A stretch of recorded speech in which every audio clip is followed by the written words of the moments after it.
नमस्कार, मैं हूं प्रदीप कुमार। आप देख रहे हैं पॉलिटिकल आइडिया। पॉलिटिकल आइडिया के आज के इस अंक में हम बात करेंगे भारतीय जनता पार्टी की उस सूची का जो 101 उम्मीदवार का है, और इस सूची में जिस प्रकार से भारतीय जनता पार्टी ने यादव समाज के साथ, यादवों के साथ उपेक्षा किया है भारतीय जनता पार्टी ने, इस बात को जानने का प्रयास करेंगे। हम ये जानने का प्रयास करेंगे कि भारतीय जनता पार्टी, यही भारतीय जनता पार्टी है जो 2015 के विधानसभा चुनाव में 33 यादव जाति के उम्मीदवारों को टिकट दिया था। ठीक है, पिछले विधानसभा चुनाव जब 2020 का था उसमें बीजेपी ने 17 यादव जाति के उम्मीदवारों को टिकट दिया था, और इस बार भारतीय जनता पार्टी ने मात्र 6 उम्मीदवारों को टिकट दिया है। तो जानने का प्रयास करेंगे कि इसका असर चुनाव पर क्या पड़ना है, और इसका असर चुनाव से भी ज्यादा, चूंकि विधानसभा का चुनाव आएंगे जाएंगे, समाज अस्थायी है, तो समाज पर क्या असर पड़ेगा और समाज भारतीय जनता पार्टी को इस चुनाव में उसका परिणाम क्या होगा, इन बातों को हम समझने का प्रयास करेंगे आज के इस वीडियो में। मित्रों, आप सीधा मैं बता रहा हूं, क्योंकि हमारा मकसद किसी राजनीतिक दल के पक्ष में नैरेटिव चलाना नहीं होता। हम तो हर उस राजनीतिक दल की खिंचाई करेंगे जिसके बारे में हमें ये लगेगा कि नहीं, ये काम राजनीति की पवित्रता और शुचिता के लिए अच्छा नहीं है। खैर, चूंकि यादव समाज हिंदू जाति में सबसे बड़ी आबादी है, ठीक है, इसलिए चुनावी समीकरण, जाने राजनीतिक दल, जाने बीजेपी और जाने नीतीश कुमार, जाने तेजस्वी यादव, ठीक है, मीडिया का काम होना चाहिए हर उस राजनीतिक दल का पोस्टमार्टम करना, उसकी नीति के आधार पर, उसकी नीयत के आधार पर, ठीक है, और उसकी चरित्र के आधार पर, जो मैं पॉलिटिकल आइडिया के मन से करने का प्रयास करता हूं। प्रमाण पत्र तो दर्शक देते हैं कि मैं कितना सच बोलता हूं, कितना झूठ बोलता हूं, कितना नैरेटिव चलाता हूं। सही है, सार्वजनिक जीवन में जब हैं तो आपके पक्ष में भी लोग होंगे, विपक्ष में भी लोग होंगे, लेकिन आपकी आत्मा जरूर कहेगी कि नहीं यार, ये मैं तो मजबूरी में इस व्यक्ति की आलोचना करता हूं, इस व्यक्ति को समझने की आवश्यकता है। तो मुझे लगता है कि मेरे दर्शक मुझे समझ रहे हैं, कुछ लोग अभी कम समझ पाए हैं शायद।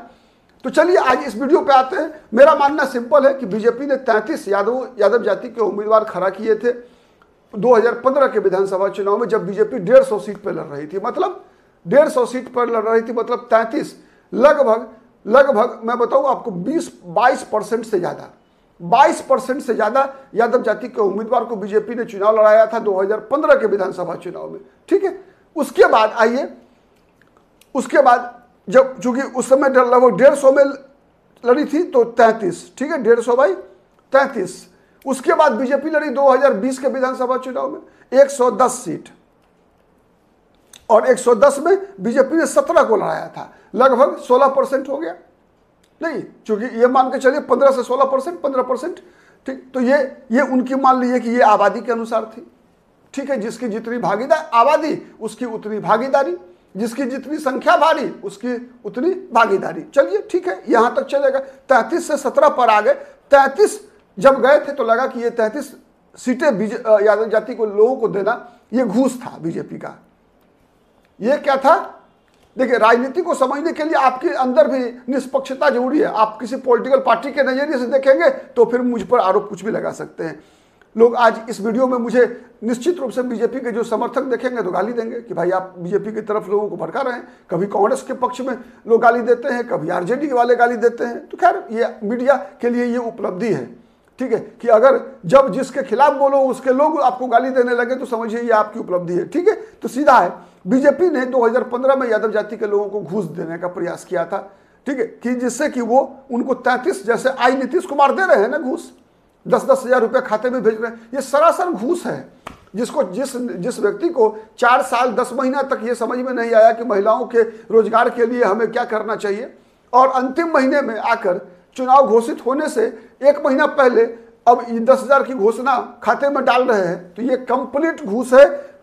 पेंशन बढ़ा देना कंप्लीट घूस है, बिजली फ्री कर देना 125 यूनिट कंप्लीट घूस है, ठीक है। वैसे ही बीजेपी ने जब 33 सीटें दिया था यादव जाति को 2015 में, तो ये कंप्लीट घूस था। 2020 में 17 विधानसभा सीटों पर यादव जाति के उम्मीदवार बने 110 में। मुझे लगता है ये उचित प्रतिनिधित्व था, उचित प्रतिनिधित्व था।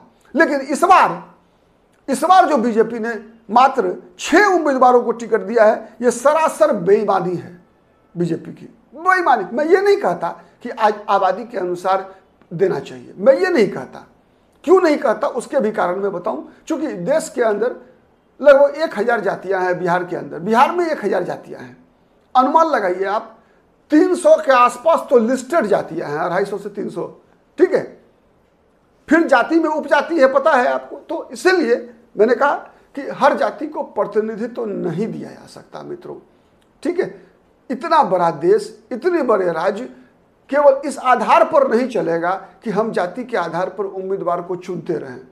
यह चलेगा नीतियों के आधार पर, यह चलेगा नीयत के आधार पर, जो मैंने बताया, ठीक है।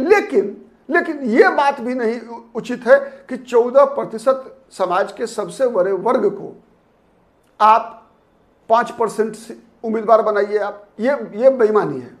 इसीलिए मैंने कहा कि 6 टिकट मात्र यादव जाति को उम्मीदवार को देना सरासर बेईमानी है। तो अब बेईमानी बीजेपी कर क्यों रही है और बीजेपी का पर इसका क्या असर होगा, ये 2 बात जानते हैं। तो सबसे पहले जानिए कि बीजेपी ने बेईमानी कहां कहां किया है। देखिए, पिछली बार बीजेपी ने जो 17 उम्मीदवार को टिकट दिया था उसमें से 8 जीते थे, 9 हार गए थे। तो पहले देखिए कि बीजेपी ने जो 8 जीते और 9 हारे 17 में, वो कौन कौन थे। तो बीजेपी ने पिपरा विधानसभा सीट, ठीक है, पता है आपको, पिपरा चंपारण का पिपरा 2 है, एक चंपारण में, दूसरा सुपौल में, ठीक है। तो ये मैं बता रहा हूं आपको, पिपरा चंपारण वाला पिपरा, वहां से बीजेपी के श्याम बाबू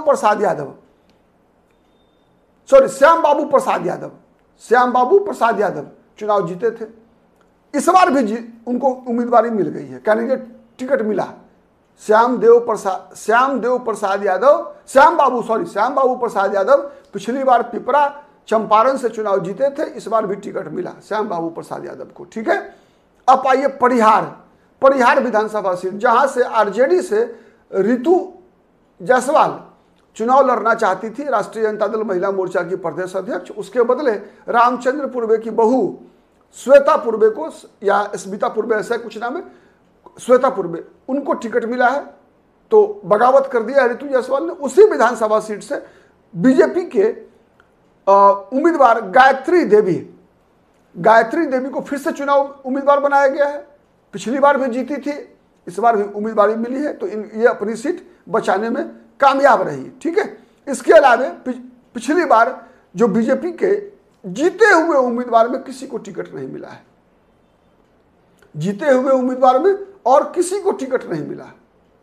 मात्र 8 में 6 जीते हुए उम्मीदवार को टिकट काट दिया गया, बीजेपी ने काट दिया है। किसका काटा। सबसे बड़े नेता बीजेपी में वर्तमान में यादव जाति से आने वाले नंद किशोर यादव, बुजुर्ग नेता, बड़े नेता, पटना और विधानसभा के अध्यक्ष नंद किशोर यादव की टिकट काट दी गई। और वहां से बीजेपी ने एक कुशवाहा जाति के रत्नेश कुशवाहा को टिकट दिया है, ठीक है। दूसरा, जीती हुई सीटें मैं बता रहा हूं, जीते हुए 6 उम्मीदवारों का टिकट बीजेपी ने काटा यादव जाति का। प्रणव यादव मुंगेर में प्रणव यादव, युवा नेता, छात्र नेता के रूप में अपनी पहचान बनाने वाला प्रणव यादव पहली बार चुनाव जीते थे, उनकी टिकट काट दी गई है मुंगेर से। बदले में कुमार प्रणव वैश्य जाति के उम्मीदवार को टिकट दिया गया वहां से। तीसरा उम्मीदवार काटा है बीजेपी ने राम सूरत राय, औराई विधानसभा सीट मुजफ्फरपुर से। वहां बीजेपी ने निषाद जाति की रमा निषाद, जो अजय निषाद पूर्व सांसद की पत्नी है, जो पूर्व सांसद लोकसभा चुनाव के समय में बीजेपी को छोड़कर चले गए थे, इसलिए कि बीजेपी ने उन्हें टिकट नहीं दिया था। अब उनकी पत्नी को विधानसभा चुनाव लड़ाया बीजेपी ने, औराई से बीजेपी में आ गए, ठीक है। तो राम सूरत राय की टिकट काट दी गई है। राम सूरत राय मंत्री भी रहे हैं बिहार सरकार में। उसके बाद बीजेपी ने टिकट काटा है नरपतगंज विधानसभा सीट के विधायक जयप्रकाश यादव का। लेकिन वहां पर एक बात है कि वहां पर जयप्रकाश यादव को काटकर बीजेपी ने देवंती यादव को ही टिकट दिया है, ठीक है। जयप्रकाश यादव के खिलाफ एंटी इनकम्बेंसी था, ठीक है, इसलिए उनका टिकट कटना संभावना पूरी थी, ठीक है। तो उनका टिकट नरपतगंज से काट दिया गया और उसके बदले यादव को ही टिकट मिला है। उसके बाद आ जाइए आप, उसके बाद अलीनगर विधानसभा सीट से मिश्री लाल यादव, ठीक है। मिश्री लाल यादव वही विधायक है जो पिछली बार थे बीजेपी में, लड़े, सिंबल था मुकेश सहनी का, अलीनगर से चुनाव जीते। उसके बाद चुनाव जीतने के बाद वो पहले भी जब राष्ट्रीय जनता दल से आए हुए थे, बीजेपी में आए थे, न राजद में रहते हुए वो अनुशासित थे, न बीजेपी में रहकर अनुशासित बने, अलग अलग प्रकार के विवाद में लगातार फंसे रहे। इस कारण से उनका भी टिकट कट गया। अलीनगर वही विधानसभा सीट है जहां से मिश्री लाल यादव का टिकट काटकर वहां से मैथिली ठाकुर, जो सुप्रसिद्ध मैथिली लोक गायिका है, ठीक है, मैथिली ठाकुर को उम्मीदवार बनाया गया है, जो ब्राह्मण जाति की आती है, ठीक है, तो उनका भी टिकट कट गया। उसके बाद आइए कहलगांव बीजेपी ने पवन यादव, उनका भी टिकट काट दिया, पहली बार जीते थे। और कहलगांव में बीजेपी का कमल पहली बार खिलाया था पवन यादव ने, पहली बार बीजेपी का कमल खिला था कहलगांव में, पवन यादव ने कमल खिलाया था। उस पवन यादव का युवा चेहरा, संघर्षशील चेहरा, उसका भी टिकट बीजेपी ने काटा, पवन यादव का। उसके बदले वो सीट दे दी गई किसको? जदयू को। क्यों दे दी गई? इसलिए कि तारापुर की सीट शकुनी चौधरी के लिए बीजेपी ने मांगा, तो नीतीश कुमार ने बदले में कहलगांव की सीट बीजेपी से मांग लिया। किसके लिए? तो पूर्व विधानसभा अध्यक्ष सदानंद सिंह के पुत्र शुभ्रानंद मुकेश, जो कि जदयू के टिकट पर कहलगांव विधानसभा सीट से चुनाव लड़ रहे हैं, वहां पर आरजेडी के रजनीश यादव, जो कि झारखंड सरकार में मंत्री, आरजेडी कोटे से संजय यादव के पुत्र हैं रजनीश यादव, उनको आरजेडी ने उम्मीदवार बनाया है, ठीक है। और वहीं से कांग्रेस के साथ भी फ्रेंडली फाइट की नौबत जो है आ गई है आरजेडी की, ठीक है। तो ये स्थिति है कि वहां भी रजनीश यादव भी सुरक्षित नहीं है वहां। हाँ, कांग्रेस ने वहां से प्रवीण कुशवाहा को टिकट दिया है, तो वहां देखना है कि सदानंद सिंह के पुत्र जीतते हैं। खैर, जीत हार जो भी हो, लेकिन वहां पवन यादव की टिकट कट गई। पहली बार जीता युवा नेता, चेहरा, टिकट कट गया। उसके अलावा पिछली बार 9 ऐसे उम्मीदवार थे बीजेपी के जो कि रनर अप थे, सेकंड पोजीशन पर थे। जीते हुए में मैंने बताया कि 2 को टिकट मिला, श्याम बाबू प्रसाद यादव और गायत्री देवी को। 6 का टिकट काट दिया गया, नंदकिशोर यादव का, प्रणव यादव का, पवन यादव का, रामसूरत राय का और मिश्री लाल यादव का, जयप्रकाश यादव का, ठीक है। अब वैसी सीटें जहां 9 विधानसभा सीट जहां बीजेपी के उम्मीदवार सेकंड पोजीशन पर थे। बैसी विधानसभा सीट कटिहार जिले में आता है। विनोद यादव इस बार भी लड़ रहे हैं, विनोद यादव अपनी सीट बचाने में कामयाब रहे। सीवान विधानसभा सीट, बैसी से एआईएमआईएम के उम्मीदवार सिटिंग एमएलए जीते थे। सीवान से बीजेपी के टिकट पर आरजेडी के अवध बिहारी चौधरी, जो विधानसभा के अध्यक्ष थे, उनका मुकाबला किया था। ओम प्रकाश यादव बीजेपी के टिकट पर लड़े थे, पूर्व सांसद रहे हैं। उनकी सांसदी की सीट दे दी गई जदयू को। जदयू ने वहां से विजय लक्ष्मी कुशवाहा को लड़ाया, मतलब लोकसभा छीन कर दे दिया जदयू को, यादव से छीन कर सीट दे दिया किसको? कुशवाहा को, एनडीए ने। तो ओम प्रकाश यादव लोकसभा में छट गए। विधानसभा में अब यादव जाति का सीट जो है, ओम प्रकाश यादव विधानसभा लड़े थे पिछली बार, उनका सीट काट कर दे दिया मंगल पांडे को बीजेपी ने। तो ओम प्रकाश यादव का सीट कट गया। विनोद यादव सीट बचा ले गए, सेकंड पोजीशन पर थे, ये जीत सकते हैं चुनाव। तीसरा उम्मीदवार सतीश कुमार राय, सतीश यादव, राय कह लिए, सतीश राय लिखते हैं, यादव भी लिखते हैं, अब तो कॉमन हो चुका है। राघोपुर से तेजस्वी यादव का मुकाबला करेंगे, पिछली बार भी मुकाबला किया था। एक बार सतीश यादव यही है जो राबड़ी देवी को हरा चुके हैं 2010 में, ठीक है। तो सतीश यादव ने अपना टिकट बचा लिया। चर्चा थी कि सतीश यादव के बदले राघोपुर से नित्यानंद राय खुद चुनाव लड़ेंगे, लेकिन नहीं। उजियारपुर विधानसभा seat, seal Kumar Rai BJP से लड़े थे, सील कुमार राय की टिकट कट गई। वो सीट, उजियारपुर विधानसभा सीट, बीजेपी ने दे दिया राष्ट्रीय लोक मोर्चा को, आरएलएम को, ठीक है। उजियारपुर विधानसभा सीट, वहीं से उजियारपुर से आलोक मेहता वर्तमान में विधायक हैं आरजेडी के। बख्तियारपुर पटना जिला में रणविजय सिंह यादव लड़े थे बीजेपी से, हार गए थे बख्तियारपुर से आरजेडी के उम्मीदवार अनिरुद्ध प्रसाद यादव से। ये बख्तियारपुर की सीट इस बार बीजेपी ने लोजपा को दे दिया, गए यहां से भी गए। दानापुर, आशा देवी बीजेपी के एक सबसे मजबूत स्तंभ दानापुर विधानसभा सीट में, जिसने बीजेपी को जीतने लायक बनाया। और बीजेपी की राजनीति के कारण ही जिस व्यक्ति की हत्या हो गई, मैं बात कर रहा हूं सत्यनारायण सिन्हा की, ठीक है। जिस दिन लाठी रैली लालू यादव कर रहे थे पटना में, उसी दिन सत्यनारायण सिन्हा की हत्या हो गई थी। उसके बाद उनकी पत्नी आशा देवी 3 बार बीजेपी की विधायक रही। आशा देवी पिछली बार हार गई थी रीतलाल राय से, इस बार उनका टिकट काट दिया गया। उनके टिकट काटकर खैर एक यादव को ही मिला, रामकृपाल यादव लड़ रहे हैं चुनाव वहां से, तो आशा देवी का टिकट कटा और वहां से रामकृपाल यादव बीजेपी के उम्मीदवार हैं। उसके बाद आइए मनेर विधानसभा सीट। मनेर विधानसभा सीट पर सीट दी गई है लोजपा को, और लोजपा के यादव से यादव ही लड़ेंगे, तो लोजपा की कोटे में आ गया वो सीट। डेहरी सत्यनारायण यादव बीजेपी से लड़े थे, मात्र कुछ वोट से हारे थे, बहुत कम वोट से हारे थे सत्यनारायण यादव, ठीक है। उनका भी सीट चला गया लोजपा के खाते में, ठीक है। लोजपा ने वहां गैर यादव को लड़ाया है। तो ये रही बीजेपी में यादव राजनीति। अब इसको समझिए कि अब इसका परिणाम क्या है। अब सबसे बड़ा चीज क्या है कि बीजेपी ने उन यादवों का टिकट काट दिया है जिन यादवों पर यह आरोप लगता है कि आरजेडी के मुसलमान राजनीति को यादवों ने खत्म कर दिया। यादवों के आरजेडी के द्वारा मुस्लिम तुष्टीकरण की राजनीति को जिन यादवों पर यह आरोप लगता है, उन यादवों का बीजेपी ने टिकट काटा है। बात समझ में आ रही है? बीजेपी ने कितना बड़ा मतलब एक तरह से जिस यादव जाति पर उत्तर बिहार के पर्टिकुलरली आप चले दरभंगा, मधुबनी, सहरसा, सुपौल, पूर्णिया, अररिया, कटिहार, मधेपुरा, इन इलाकों के यादव जाति के लोग थोक वोट बैंक हैं बीजेपी के।